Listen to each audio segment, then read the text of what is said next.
안녕하십니까? 네, 안녕하십니까. 네. 어떻습니까? 지금 양강 구도가 확실히 굳어지는 것으로 보이십니까? 여러 가지로 요동칠 걸로 생각합니다. 네. 요동치는 것이 어떤 요인에 의해서 요동칠 걸로 보시나요? 보수 후보가 확실히 정립이 안 돼서 네. 이번에 최순실 박근혜 국정농단 사태로 박근혜 대통령을 찍었던 50%에 가까운 우리 국민들이 일종의 허탈한 네네. 아노미 상태에 빠진 거 아니겠습니까? 네네. 지금도 태극기를 들고 일부가 박근혜 대통령을 옹호하는 분들이 있지만 소수이고 네네. 대다수는 이제 이에 대한 실망한 끝에 새로운 혁신적 보수를 찾고 싶은데 네네. 그게 그러면 이것 때문에 유승민 후보 같은 그 바른정당이라 할 수가 있는데 네. 거기에 마음을 두지 않고 지금 이제 안철수 후보에게 네. 마음이 왔다 갔다 하는 것 같습니다. 지금 그 말씀은 마음 둘 곳 없는 보수가 문재인 후보보다는 안철수 쪽으로 가고 있다 이런 말씀이신데 그쪽으로 더 많이 가고 있는 것 같습니다. 그래도 그럴 이유가 있지 않겠습니까? 아무래도 자기들과 더 정서적으로 소통이 된다는 느낌이 있겠죠. 그리고 정책도 더 보수적으로 가고 있고 살아온 길도 더 보수적이었고 어떤 예. 면에서. 렌트 대통령이란 말씀을 많이 하시는 것 같은데 네. 안철수 후보가 당선이 되면 렌트 대통령이란 뜻은 어떤 뜻의 말씀이신가요? 뭐 자신의 힘과 내용으로 네. 메시지를 가지고 이 정치 세력을 형성한 부분이 있긴 하지만 네네. 그 부분과 함께 여러 가지로 다른 네. 실제 다른 목적을 가지고 이것을 활용하려는 세력이 결합되고 있기 때문에 그런 표현을 썼습니다. 네. 그러니까 보수층 유권자들을 대변해서 그쪽으로부터 빌려받은 대통령이 될 것이다 이런 뜻을 말씀하시나요? 그렇죠. 이번에 조갑재 씨가 왜 안철수를 지지해야 되는가? 단지 문재인을 막기 위해서 지지하겠다는 세력이 상당히 있는 거 아니겠습니까? 예, 예. 그러니까 이게 뭐 안철수가 좋지는 않지만 네. 문재인을 당선시키지 않게 하기 위해서 지지하겠다 이런 네. 식의 세력들이 렌트하는 후보다 이렇게 말하는 거죠. 네. 그러면 송영길 의원도 정말 다선 의원의 시장도 지낸 뭐 대단한 정치인이신데 네. 문재인은 안 되겠다는 그 정서라고 그럴까? 그런 판단에 준 것도 있지 않겠습니까? 그거는 김대중 대통령 때도 그랬고 루즈벨트 때도 그랬습니다. 루즈벨트를 안 되게 만들려고 수많은 정치 세력이 연합해서 공격을 했습니다. 네. 김대중 대통령도 김대중 빨갱이 얼마나 많은 좋은 글씨를 보내서 네. DJ를 막으려고 총력을 기울였던 거 아니겠습니까? 네. 네. 뭔가 변화를 두려워하는 세력. 예. 물론 이제 모든 그 변화를 두려워하지 않도록 스스로 네. 국민을 통합시키고 안심시켜 가야 될 책임이 문재인 후보와 또 저 같은 우리 네. 더불어민주당에게도 같이 있다고 생각합니다. 네. 양면성이 있다고 봅니다. 그 말씀은 네. 문재인 후보가 내놓고 있는 적폐청산 네. 그것에 통합이나 협치를 원해서 국민이 화합하기를 바라는 분들에게 불안을 안긴 그런 측면도 있지 않습니까? 예, 그렇게 이제 메시지 전달이 좀 왜곡되는 경우가 있는데 이 적폐청산이 어떤 특정한 사람에 대한 보복이나 이런 게 아니라 잘못된 폐단과 관습 그리고 권력을 사유화하는 체제를 공정한 대한민국으로 만들겠다는 것. 해양경찰청이 304명의 세월호 애들이 죽어가는데 누구 하나 책임지지 않고 그 우왕좌왕하는 이런 구조들, 잘못된 관행 그리고 청와대가 컨트롤 타워입니까 이렇게 말하고 있는 무책임. 대통령이 권력을 사유화하고 최순실이 공무원의 인사를 다 좌지우지하는 이런 적폐들을 바로잡아서 나라다운 나라, 공정한 시스템으로 만들겠다는 의미이고요. 이제 이게 많이 구속이 되면서 이 개념들을 좀 더 발전적으로 변화시켜가고 있습니다. 예. 적폐청산은 옳은 선택이다. 그리고 적폐청산은 지금 말씀하신 그러한 적폐를 청산하는 것이지 다른 세력하고 손잡지 않겠다는 건 아니다. 이런 말씀이신가요? 즉 그렇습니다. 국회가 그러니까 예를 들어서 우리가 항상 우리가 친일 잔재 청산 이야기를 해방되고 나서 많이 했습니다. 네. 이승만 대통령은 친일 세력이라도 좋다. 나라를 세우는 게 중요하지. 왜 가느냐 네. 이렇게 이야기했지만 네네. 최소한의 정의를 세우지 않고서 어떻게 새로운 대한민국이 탄생하겠습니까? 네. 일본이 지금도 우리를 역사 왜곡하고 위안부 문제에 대해서 거짓말을 하는 이유는 네. 태평양 전쟁을 주도했던 세력들을 제대로 척결하지 못했기 때문에 독일처럼 저렇게 양심적인 나라도 변화되지 않고 있는 것입니다. 네네.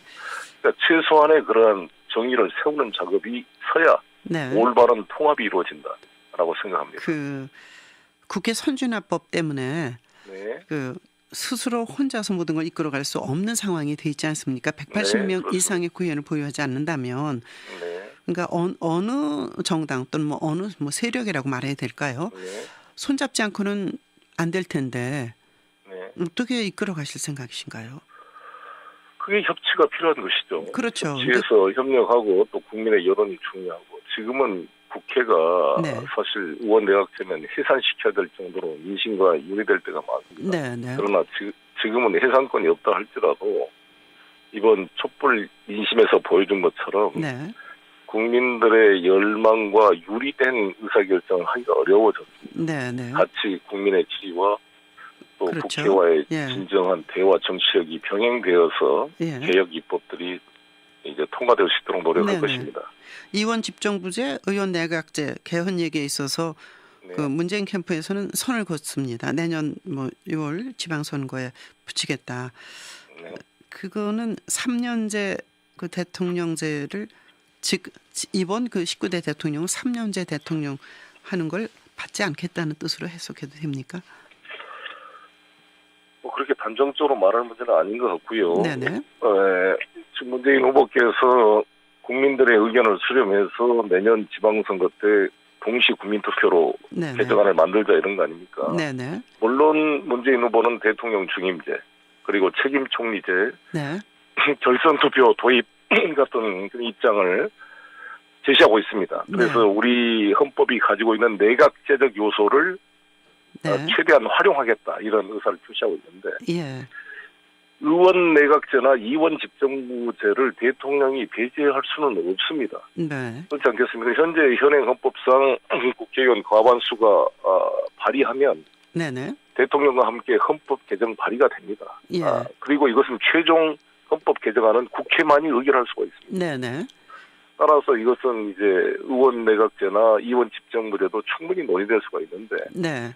이것은 우리 국민 여론이 중요하고 예. 특히 현행 소선거구제 하에서 의원 내각제와 예. 이원 집정부제로 하는 것은 상호 맞지가 않습니다. 네. 그래서 중대 선거구로 개편과 예. 예. 권역별 비례대표를 통해서 네네. 승자 독식 구조가 아니라 다양한 진보 정당이나 소수 정당도 예. 의석을 가질 수 있는 체제로 바뀌어질 때 예. 이렇게 같이 논의가 될 수 있다 생각합니다. 개헌 문제에 있어서 문재인 후보가 그 부동의 1위를 계속 자리하고 있는 가운데 대통령이 되고 나면 마음이 달라질 거다. 그래서 좀 완고하게 비쳤습니다. 지금은 좀 유연해지신 것 같은 말씀을 하시는데 안철수 후보의 지지율이 빠르게 상승하는 이유가 어디 있다고 보십니까? 총괄 선대본부장으로서 걱정도 좀 되실 것 같은데요. 네, 말씀드린 대로 네. 이번 이제 박근혜 대통령까지 구속되면서 거의 재판에서 유죄가 확정돼야겠습니다만 사실상 검찰의 구속 기소를 통해 네. 박근혜 대통령을 중심으로 모여있던 모든 보수 세력들이 헌법 위반 세력 네. 그리고 범죄 세력으로 이제 대한민국 이 사법기관 준사법기관에 예, 의해서 예. 규정이 된 거 아닙니까? 네네. 근데 이것을 수용해서 보수가 변화돼야 되는데 네. 스스로 변화할 노력을 지금 못 보이고 있어요. 네. 물론 바른정당이 좀 그 노력을 시도하고 있고 네네. 그렇지만 결국 조원진, 김진태 같은 친박 세력들은 여전히 예. 이 특정 지역의 냉전적 보수주의에 영합해서 네. 그것을 거부하고 있기 때문에 보수 세력의 결집점이 사라져서 네네. 흔들리고 있는 상황이다. 이것을 과연 이제 홍준표 후보와 예. 유승민 후보가 얼마나 이 대선 과정에서 복원시켜낼 것인가에 달려 있는데 그게 쉽지 않는 상황에서 지금 상당수가 안철수 후보의 마음을 두고 있다 이렇게 예. 생각합니다. 그 문재인 후보를 열렬 지지하는 그런 세력이랄까 패권 세력이라고 보통 그분들로부터 상처를 받았다는 분들이 더불어민주당 안에 많이 있습니다. 특히 이현주 의원 같은 경우는 탈당해서 국민의당 입당하지 않았습니까? 추가 탈당이 있을지도 모르겠습니다. 그런 세력들을 어떻게 할 힘이 없습니까? 자당 국회의원들에게 상처를 주고 탈당까지 결심하게 하고 또 안희정 캠프에 가 있는 몇몇 의원들은 그 선대위의 공동선대위원장직을 거부하고 있습니다. 박영선 의원이나 뭐 이런 사람들. 그걸 정리하지 않고는 힘이 있는 1위 후보 자리를 계속 유지하기가 힘들지 않겠습니까? 계속 노력하고 마음을 품기 위해서 노력하고 있습니다. 네. 여러 가지 부족함이 있는데 이제 사람과 사람의 관계 네. 이런 게 서로 상처를 주기도 하고 치유하기도 그러는데 네.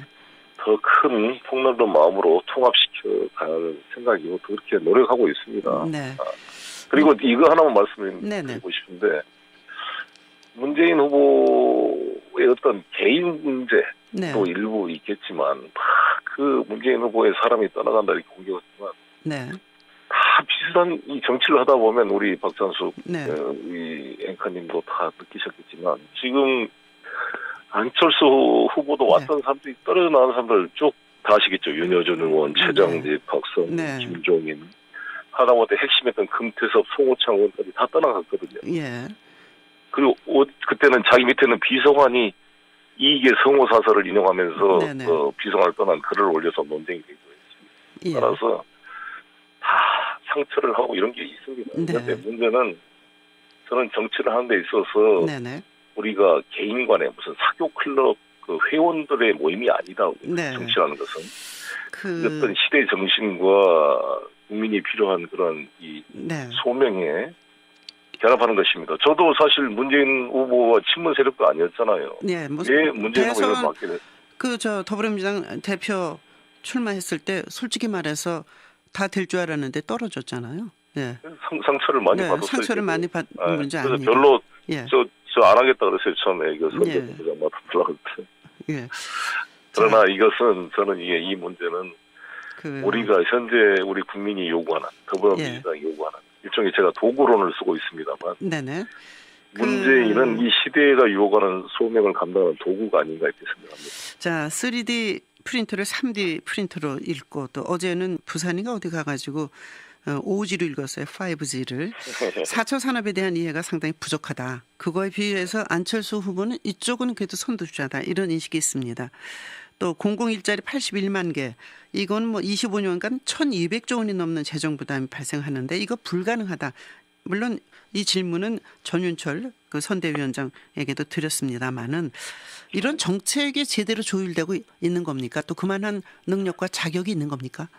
네, 조율을 해가고 또 짓고 나고 나면 더 보완을 해가고 조정을 해갈 것입니다. 예. 그런데 3D 가지고 따지는 것은 사실 네네 뭐 안철수 후보도 뭐 꿈을 꿉니다를 그 비읍 받침을 해야 되는데 미음 받침했다 이게 회자되기도 하고 옛날에 이경숙 그 이명박 정권 인수위원장이 R인지 R인지 뭐 이 발음 논란이 되는데 뭐 하여튼 그런 것이 중요하지는 불필요한 논쟁이라고 보여지고요. 그리고 네. 저는 깜짝 놀란 게 네. 안철수 후보가 막 미래 세대에 막 이런 이야기를 하는데 네네. 아니 이명박 정부 때 미래 정책 기획위원회인데 네. 이 4대강 사업을 만들고 정보통신부를 없애고 과기부를 없애는데 네. 안철수 당시 미래기획위원 대통령 직속위원이 예. 어떠한 의사를 네네. 표명했는지가 보이지가 않아요. 그렇습니까? 그때 예. 이명박 대통령이 가장 총애한 박근혜 후보의 대항마로까지 키우려고 했던 사람으로 알려져 있습니다. 네. 과연 이명박 정권이 토건 국가에서 어떤 미래를 설계했는지 네네. 검증이 필요하다고 생각합니다. 그때 안철수가 협조한 것이다 이런 말씀이시고요. 협조한 것이라 그 정도 위치는 아니었겠지만 네. 그때 그 자신의 철학이 있었다면 어떤 의사표시가 있었는지 예를 들어 포스코 이사회 네네. 의장을 했을 때 예. 우리 박원순 시장 같은 경우는 스톡옵션을 받길 거부했잖아요. 네네. 그때 여러 가지 낙하산 인사 이런 논쟁 때 어떠한 입장을 취했는지가 잘 보이지가 않잖아요. 네. 그러니까 사람이 지나온 길을 봐야 앞으로 갈 길이 예측이 되는데 자, 그냥 천억대 부자로서 그냥 예. 기업인으로 그냥 살아왔고 그때 알겠습니다. 재벌들의 2세 클럽에 들어가서 최태원 네네. 사장 석방 탄원서에 서명하고 이랬던 경우가 이제 지적되고 있다는 것이죠. 네, 서로 지금 이제 아픈 곳을 캐기 시작을 했습니다. 문재인 후보의 그 특채와 관련된 얘기를 서로 공격하고 있는데 그 질문 저는 안 하겠습니다. 자, 중요한 건 사드 문제입니다. 사드와 네. 관련해서 중국까지 가서 네. 여러 그 외교부장도 만나고 그러셨습니다. 지금 안보관이 흔들리고 있는 거 아닙니까?